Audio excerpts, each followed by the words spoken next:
Ang mga lalaki galit sa malalandi, pero kapag sila ang nilandi, abot tenga ang ngiti.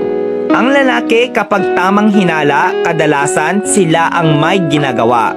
Pero kapag ang babae ng hinala, di man eksakto, madalas konektado.